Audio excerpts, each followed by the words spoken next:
Bismillahirrahmanirrahim. Assalamualaikum warahmatullahi wabarakatuh. Hai anak-anak semuanya, apa kabarnya hari ini?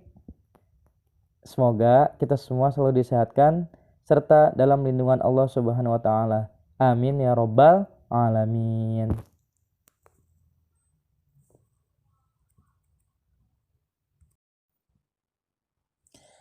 Sebelum belajar, yuk sama-sama kita berdoa terlebih dahulu. Semoga hari ini kita diberikan pemahaman dalam menerima pelajaran hari ini dan semoga ilmu yang kita dapat bermanfaat. Bismillahirrahmanirrahim. Rabbi zidni ilman warzuqni fahman. Amin ya rabbal alamin. Baiklah anak-anak, hari ini kita akan belajar tentang energi alternatif. Bapak akan berusaha menjelaskan yang pertama tentang pengertian energi alternatif, yang kedua tentang macam-macam energi alternatif, dan yang ketiga kelebihan dan kekurangan dari energi alternatif. 1. Pengertian energi alternatif. Energi alternatif adalah sumber energi yang lain yang digunakan untuk memenuhi kebutuhan hidup sebagai pengganti bahan bakar fosil. Kita ketahui bersama-sama sumber daya alam ini ada sumber daya alam yang dapat diperbaharui dan sumber daya alam yang tidak dapat diperbaharui. Salah satunya adalah batu bara, minyak bumi, kemudian gas, alam, dan lain sebagainya. Apabila kita pakai secara terus-menerus, maka lama-kelamaan bahan bakar ini akan habis. Proses terbentuknya bahan bakar ini pun membutuhkan waktu jutaan tahun. Jadi sebelum bahan bakar baru terbentuk, bahan bakar yang ada sudah habis kita gunakan. Oleh karena itu, kita membutuhkan sumber energi yang lain atau istilahnya disebut dengan energi alternatif. Jadi, energi alternatif adalah sumber energi yang lain yang digunakan untuk memenuhi kebutuhan hidup sebagai pengganti bahan bakar fosil. Yang berikutnya, nomor 2 adalah macam-macam energi alternatif. Yang pertama ada matahari, yang kedua ada angin, yang ketiga ada air, yang keempat panas bumi, yang kelima gelombang air laut, dan yang keenam bahan bakar bio. Semua materi ini bisa kalian lihat di buku tematik halaman 98.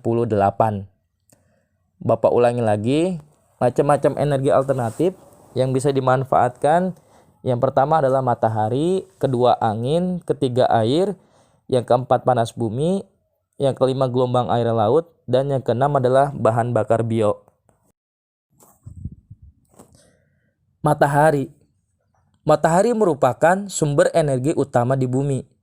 Hampir semua energi yang berada di bumi berasal dari matahari. Energi yang diberikan matahari berupa energi panas dan energi cahaya. Energi cahaya matahari dapat juga diubah menjadi energi listrik. Cahaya matahari diubah menjadi listrik oleh alat yang disebut dengan sel surya. Sedangkan energi panas matahari dapat dimanfaatkan langsung, misalnya sebagai pemanas air di rumah. Panas matahari dikumpulkan dalam suatu alat yang disebut sebagai panel surya. Nah, panel surya biasanya diletakkan di atas atap rumah. Di tempat itu, panel surya dapat menangkap panas matahari dengan baik. Panel surya tersusun dari lapisan kaca, lapisan tembaga, dan pipa. Angin. Angin adalah gerakan udara di permukaan bumi yang terjadi karena tekanan udara. Angin telah dimanfaatkan sejak dulu sebagai sumber energi pada perahu layar dan kincir angin tradisional. Jadi orang-orang dahulu telah memanfaatkan energi angin sebagai penggerak perahu layar. Dan kincir angin tradisional, biasanya kincir angin ini banyak terdapat di negara Belanda. Oleh sebab itu, Belanda dijuluki sebagai negara kincir angin karena banyak terdapat kincir angin di sana. Kemudian saat ini energi angin dimanfaatkan untuk menghasilkan listrik. Alat yang menghasilkan listrik dari energi angin disebut aerogenerator. Aerogenerator ini dipasang di lapangan terbuka yang sangat luas. Jumlah aerogenerator yang dipasang sangat banyak. Semakin banyak aerogenerator berarti semakin besar energi listrik yang dihasilkan. Sumber energi alternatif berikutnya adalah air. Air yang deras merupakan sumber tenaga gerak. Energi itu bisa dimanfaatkan sebagai pembangkit tenaga listrik. Oleh karena itu, di PLTA atau pembangkit listrik tenaga air dibuat bendungan air di tempat yang tinggi. Air yang dibendung tersebut kemudian dialirkan menurun sehingga akan mengalir seperti air terjun yang deras. Aliran air yang makin banyak dan deras menghasilkan listrik yang makin besar. Yang berikutnya panas bumi atau istilahnya adalah geotermal. Energi panas bumi merupakan energi yang berasal dari panas yang disimpan di bawah permukaan bumi. Pusat bumi terbentuk dari lapisan batuan yang sangat panas. Hal itu menunjukkan bahwa bumi merupakan sumber energi panas yang sangat besar. Di beberapa tempat, sumber energi panas ini cukup dekat ke permukaan bumi, sehingga orang memanfaatkan tenaga panas bumi ini. Air yang mengalir ke dalam tanah akan kembali ke permukaan sebagai uap air yang memancar. Nah, air panas inilah yang disebut dengan geyser. Tenaga panas bumi dimanfaatkan juga sebagai pembangkit listrik tenaga uap atau PLTU. Yang selanjutnya, gelombang air laut. Gelombang air laut saat memecah di pantai menghasilkan banyak energi. Nah, energi ini dapat diubah menjadi energi listrik. Dan sumber energi alternatif yang terakhir adalah bahan bakar bio. Tadi yang pertama matahari, yang kedua angin, yang ketiga air, yang keempat panas bumi atau geotermal, yang kelima gelombang air laut, dan yang keenam adalah bahan bakar bio. Bahan bakar bio merupakan bahan bakar yang berasal dari makhluk hidup, baik hewan maupun tumbuhan. Bahan bakar bio yang berasal dari tumbuhan yang berbiji, yang mengandung minyak, seperti bunga matahari, jarak, kelapa sawit, kacang tanah, dan kedelai. Bahan bakar tersebut dikenal dengan istilah biodiesel. Nah, hebatnya biodiesel ini dapat digunakan sebagai pengganti solar. Sedangkan singkong, ubi, jagung, dan sagu ini dapat diubah menjadi bioetanol. Nah, bioetanol ini dapat digunakan sebagai pengganti bensin. Selain dari tumbuhan, ada juga yang berasal dari hewan. Nah, ternyata bahan bakar bio juga dapat berasal dari kotoran ternak atau kotoran hewan.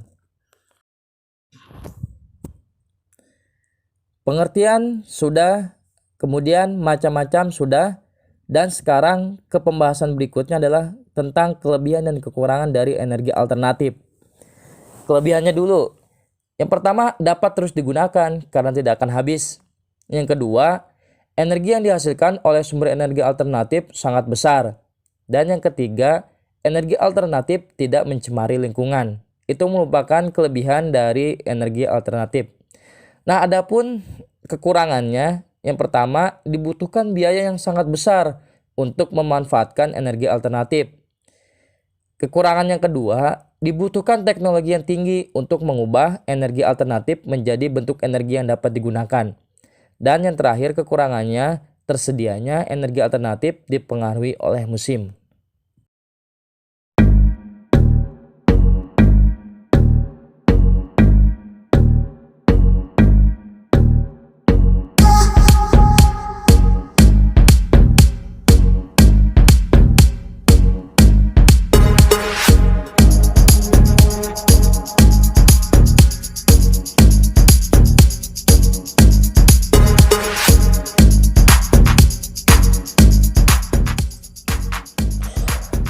Baiklah anak-anak, alhamdulillah pembelajaran kita hari ini telah selesai tentang pengertian energi alternatif, macam-macam energi alternatif, dan kelebihan dan kekurangan energi alternatif. Semoga kalian bisa memahami materi pelajaran hari ini dan semoga ilmu yang kalian dapat bermanfaat. Mohon maaf atas segala kekurangan. Sama-sama kita akhiri dengan membaca Subhanakallahumma wa bihamdika Asyhadu alla ilaha illa anta astaghfiruka wa atubu ilaik. Assalamualaikum warahmatullahi wabarakatuh.